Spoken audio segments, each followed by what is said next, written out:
My dad texted me at 2 a.m. Grab your sister and run. Don't trust your mother. So I did. The phone screen burned my eyes in the darkness. 3 sentences that made no sense until they made all the sense in the world. My father had been on a business trip in Seattle for 4 days, the kind of trip he took monthly for his consulting firm, always professional and predictable. He never texted after 10 at night, never used urgent language, never said anything that would alarm us. This message violated everything I knew about my careful, measured father, which meant something had gone catastrophically wrong. I was 17 and responsible enough to know when adults were overreacting versus when they were genuinely terrified. This text read like genuine terror compressed into 12 words. I threw off my blankets and grabbed clothes from the floor, pulling on jeans and a sweatshirt while my brain tried to process what "don't trust your mother" could possibly mean. Mom was downstairs in the living room where I'd left her an hour ago, watching some crime documentary and drinking wine like she did most nights, normal suburban mother behavior. Nothing threatening or suspicious. Except Dad wouldn't send this message without reason, and the specificity of grabbing my sister and running suggested immediate danger, not paranoid delusion. I shoved my feet into sneakers and grabbed my backpack, dumping out textbooks and replacing them with my laptop, phone charger, and the emergency cash I kept hidden in my desk drawer for reasons I'd never quite articulated. $300 in 20s that suddenly felt like the most important thing I owned. My sister Becca was 12 and slept like the dead, completely undisturbed by my frantic movement in the next room. I crept down the hallway and eased open her door, wincing when the hinges creaked. She was buried under blankets with just her dark hair visible, breathing in the steady rhythm of deep sleep. Waking her quietly would be nearly impossible, but waking her loudly would alert Mom downstairs, and Dad's message had been explicit about not trusting her. And I knelt beside Becca's bed and pressed my hand over her mouth before shaking her shoulder. Her eyes flew open in panic, and I felt her try to scream against my palm. I put my finger to my lips and whispered directly into her ear, barely audible even in the silent room. Dad sent an emergency message. We need to leave right now without Mom knowing. I'll explain everything once we're safe, but you have to trust me and stay completely silent. Becca's eyes were huge with fear and confusion, but she nodded against my hand. I released her mouth and she sat up, reaching for her glasses on the nightstand. I'd already grabbed clothes from her closet, jeans and a hoodie that I pressed into her hands while gesturing urgently for her to change. She pulled on the clothes over her pajamas, her hands shaking, and I stuffed her feet into the nearest shoes without bothering to tie the laces properly. The window in Becca's room faced the backyard and had a screen I'd removed dozens of times for sneaking out to meet friends. I popped it free with practiced ease and looked down at the 8-foot drop to the garden below. Not ideal, but manageable, especially with the flower bed providing softer landing than concrete. I threw both our backpacks out first, watching them land in the mulch, then helped Becca climb through the window frame. She hesitated at the edge, looking down at the drop with visible fear. I gripped her wrists and lowered her as far as I could reach before letting go, and she fell the remaining 4 feet with a muted thump that sounded explosively loud in the quiet night. I followed immediately after, dropping and rolling to absorb the impact, my ankle twisting slightly on landing, but holding my weight when I stood. Becca was staring at me with questions written across her face, but I grabbed her hand and pulled her toward the back fence. We had maybe minutes before Mom checked on us or heard something suspicious. The fence was 6 feet of privacy wood that I scaled by stepping on the decorative crossbeam, pulling myself over the top and dropping into the neighbor's yard. Becca struggled more with the height, but I coached her through it, catching her when she dropped down beside me. We ran through 3 backyards before emerging onto a street 2 blocks from our house, both of us breathing hard. Only then did I pull out my phone and read Dad's message again, looking for details I'd missed in my panic. The timestamp showed 2:03 a.m., sent 7 minutes ago. No follow-up messages, no missed calls, just those 3 sentences hanging in digital space like a grenade. Hey, I tried calling him, but it went straight to voicemail. His professional outgoing message incongruous with the emergency he'd declared.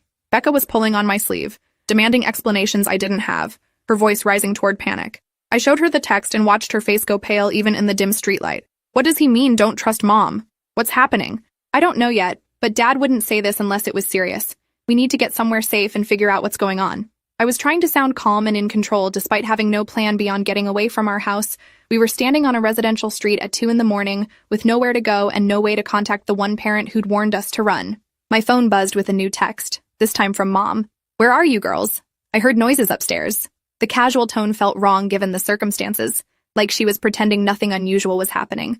Or maybe nothing unusual was happening from her perspective. Maybe Dad's message was the aberration, and Mom was genuinely confused about missing daughters. But I kept thinking about those 12 words, the specificity of the warning, the fact that Dad's phone was now off. Another text from Mom appeared before I could decide how to respond. This isn't funny. Come downstairs right now or I'm calling the police.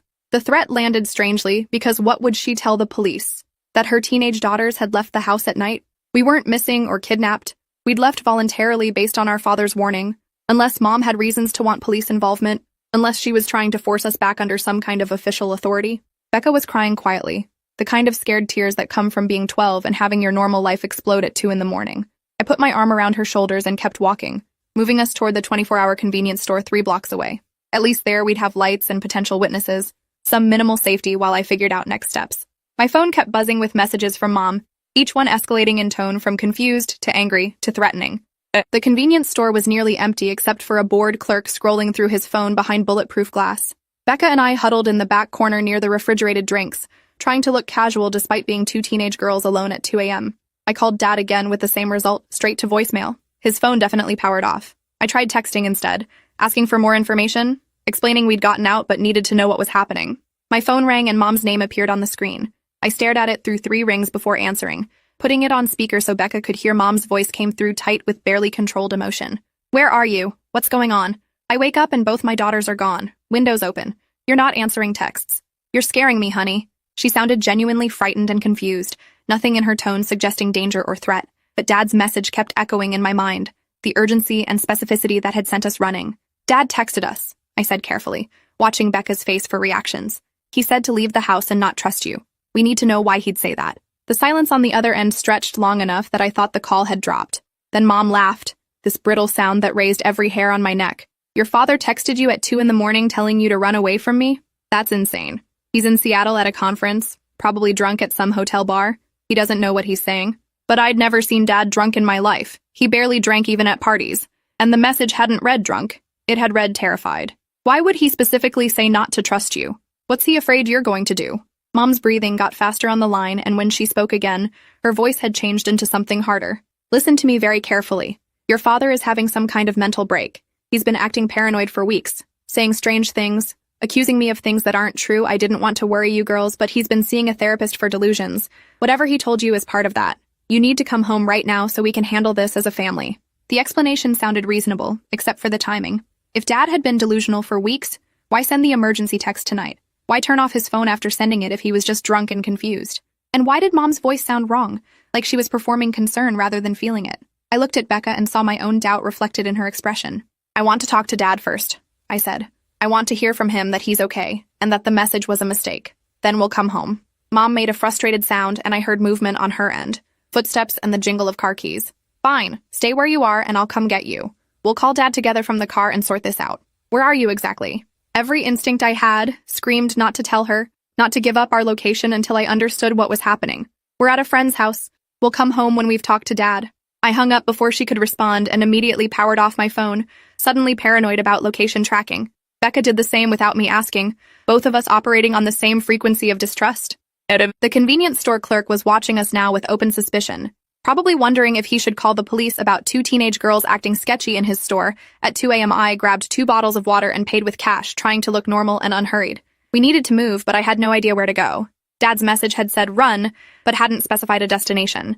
Hadn't given us a safe house or contact information beyond that initial warning. Becca grabbed my arm as we left the store, pointing back toward where we'd come from. A car was driving slowly down the street, headlights off, moving like it was searching for something. Even from 2 blocks away, I recognized Mom's silver SUV, the one she drove to her real estate job and soccer practices. She was hunting for us, had somehow guessed or tracked that we'd be in this area. We ducked behind a parked truck and watched the SUV cruise past. Mom's profile visible through the driver's window.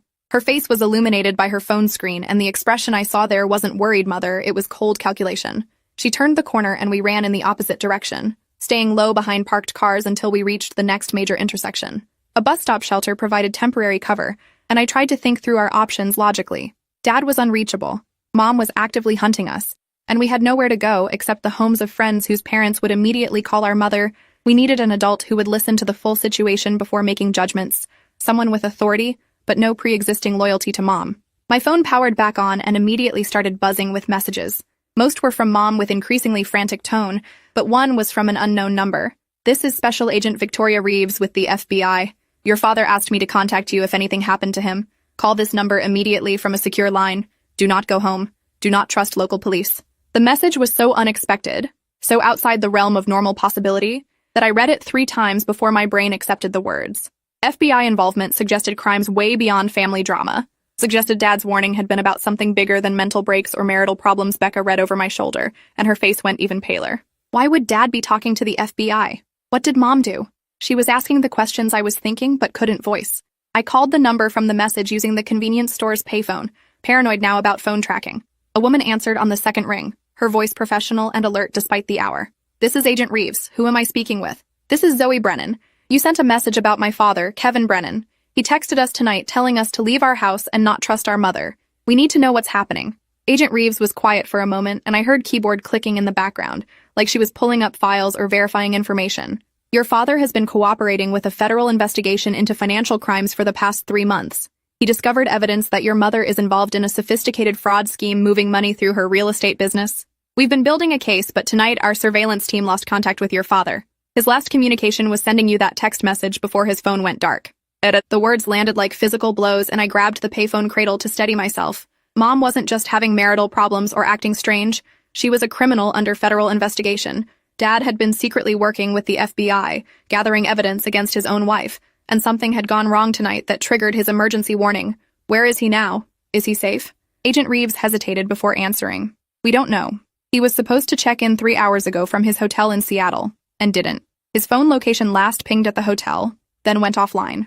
We have agents checking the hotel now, but his failure to communicate combined with that text to you suggests he believed himself to be in immediate danger. Becca was gripping my sleeve so tight her fingers hurt, listening to my half of the conversation with growing horror. What kind of danger? Why would Mom hurt him? But even as I asked, I was remembering things that had seemed normal at the time but took on sinister meaning in this new context.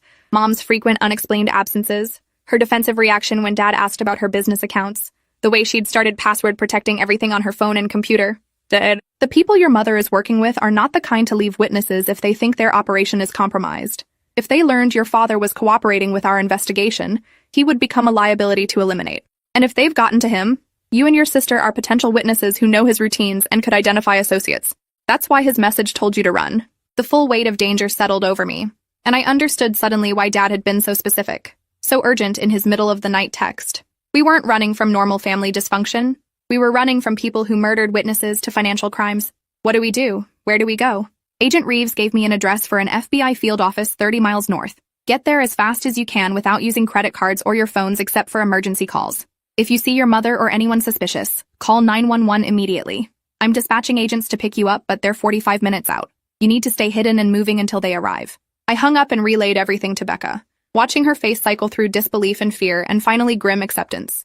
At 12, she was processing that our mother was a criminal. Our father was missing and potentially dead, and we were running from people who killed witnesses. It was too much for anyone, but especially for a kid who'd gone to bed thinking about homework and friend drama. A taxi company operated out of the strip mall across the street, and we walked there quickly, constantly scanning for Mom's silver SUV. The dispatcher was half asleep but agreed to send a car to our location, asking for destination. I gave him an address 2 blocks from the FBI field office, paranoid about giving exact locations even to seemingly innocent taxi companies. The taxi arrived 15 minutes later, a beat-up sedan driven by a man who looked annoyed at being woken for a fare this far out. Becca and I climbed in the back, and I handed him cash up front, asking him to drive carefully and avoid the main roads. He gave me a strange look but pocketed the money and pulled out of the lot. We'd made it maybe 3 miles when headlights appeared behind us, coming up fast. The taxi driver noticed and swore, accelerating slightly. Some asshole's been following us since we left. Probably drunk idiots playing games. But I twisted around to look and recognized Mom's SUV, close enough now that I could see her face through the windshield, set and determined. That's our mother, I said to the driver. She's dangerous. We need to lose her right now. He looked at me like I was insane until Mom's SUV rammed us from behind, hard enough to throw both Becca and me forward against the front seats. The driver swore louder and floored it, the old taxi responding sluggishly as Mom hit us again. We were on a semi-rural road with minimal traffic, exactly the wrong place for a chase scene. Mom pulled alongside us, and I could see her clearly now, her face twisted into something I didn't recognize. She was trying to force us off the road, her SUV heavier and more powerful than the taxi. The driver was panicking, swerving wildly, trying to keep control while Mom repeatedly slammed into our passenger side. Becca was screaming, and I was on my phone calling 911, shouting our location and situation to a dispatcher who kept asking me to slow down and repeat myself. Mom made one more hard slam, and the taxi spun out, rotating twice before sliding off the road into a shallow ditch. The impact threw us around the interior despite seatbelts, my head connecting with the window hard enough to see stars. Mom's SUV screeched to a stop, and I watched her climb out, walking toward our crashed taxi with purpose. The driver was slumped over the steering wheel, dazed or unconscious, and Becca was crying beside me, I grabbed her hand and kicked open the door on the far side, dragging her out and into the drainage ditch running alongside the road. We ran through brush and darkness while Mom shouted behind us, her voice carrying across the quiet night. Girls, stop. I'm trying to protect you. The FBI is lying. Your father is lying. I just need to talk to you. But her actions didn't match her words. Didn't match someone trying to protect, rather than harm. The drainage ditch connected to a culvert running under the road and we crawled through it, emerging on the far side muddy and scraped. Behind us I could hear sirens approaching, the 911 call finally producing response. Mom must have heard them too, because her shouting stopped and I heard her SUV engine start, tires squealing as she fled the scene. Police cars arrived with lights flashing, officers jumping out to check the crashed taxi and search the area. We emerged from the culvert with hands raised, shouting that we'd called 911 and we were the victims. One officer approached carefully, hand on his weapon, while his partner checked the taxi driver who was coming around slowly. I explained everything in a rush while Becca cried against my shoulder. The officer looked skeptical until I mentioned FBI Special Agent Victoria Reeves by name, and showed him the text from Dad. His expression changed and he radioed something coded to his dispatcher before telling us to wait in his patrol car while he verified our story. 20 minutes later, black SUVs arrived with federal agents who showed badges and took custody of us from the local police. Agent Reeves was a woman in her 40s with sharp eyes and an expression that suggested she'd seen too much to be surprised by anything. She wrapped emergency blankets around both of us and guided us into one of the vehicles. Your father is alive, she said immediately, and I felt something in my chest unclench. He was attacked in his hotel room tonight but fought off his assailants and escaped. He's in protective custody and asking about you two. Your mother's associates failed to kill him, so they shifted to targeting you girls, probably hoping to use you as leverage to keep your father from testifying. Becca was crying harder now, relief mixed with exhaustion and trauma. Where's Mom? Did you arrest her? Agent Reeves shook her head grimly. She fled the scene before local police could detain her. We have warrants out now for attempted murder, assault, fraud, and about a dozen other charges. Every law enforcement agency in the state is looking for her, but she's proven to be very good at disappearing when she wants to. The drive to the FBI field office passed in a blur of exhaustion and shock. They processed us through security and took our statement separately, recording everything about the night and Mom's behavior. Someone brought food and coffee and blankets, treating us like fragile things that might break with rough handling. Dad arrived around dawn, looking worse than I'd ever seen him. His face was bruised, his left arm in a sling, and he moved like his ribs hurt. But when he saw us in the conference room, he broke down completely, pulling both of us into a careful hug that made Becca sob into his chest. I'm so sorry, he kept saying. I'm so sorry I put you through this. I thought I could handle it quietly. I thought I could protect you. The full story emerged over the next few hours. Mom had been running a real estate fraud scheme for 5 years, using her license to facilitate money laundering for a criminal organization. Dad discovered evidence of it by accident, found communications that made it clear she wasn't just involved, but central to the operation. He'd gone to the FBI rather than confronting her directly, had spent 3 months secretly gathering evidence while pretending everything was normal. Tonight, Mom's associates had learned about his cooperation through a leak in the investigation. They'd sent people to his hotel to eliminate the witness problem, but Dad had been paranoid enough to have extra locks and a plan for exactly this scenario. He'd fought them off and escaped, but not before sending us that warning text, knowing that if they'd come for him, they'd come for us next. She was never planning to hurt you directly, Dad explained, his voice hoarse. She wanted to grab you before the FBI could, use you as collateral to force me not to testify. But when you ran, when you didn't come home, she panicked. The woman who chased you tonight wasn't your mother protecting her kids. She was a criminal protecting her operation by any means necessary. The trial happened 8 months later. Mom was arrested at the Canadian border trying to flee with false documents and substantial cash. The evidence Dad and the FBI had gathered was overwhelming, documenting years of fraud and money laundering involving millions of dollars. 17 people were charged in the conspiracy, but Mom received the longest sentence, 25 years for fraud, conspiracy, attempted murder, and a list of other crimes that took the prosecutor 10 minutes to read. She never looked at us during the trial, never showed remorse or tried to explain. The woman in the defendant's chair was a stranger wearing my mother's face, and I understood finally that we'd been living with a criminal our entire lives, just never knowing it. Dad testified for 2 days, his voice steady despite visible emotional pain, explaining how he'd fallen in love with someone who didn't really exist, who'd been performing a role the entire time. Becca and I live with Dad now in a different state under partial witness protection. Not full relocation and name changes, but enough security that we sleep without nightmares about SUVs ramming our car. We're both in therapy processing the betrayal and trauma, learning to trust again after having the fundamental safety of family shattered. Dad is rebuilding his consulting business and trying to forgive himself for not seeing the warning signs sooner, for exposing us to danger he never knew existed. If you enjoyed this, you'll definitely want to see the next ones too. So subscribe now and let me know your take in the comments.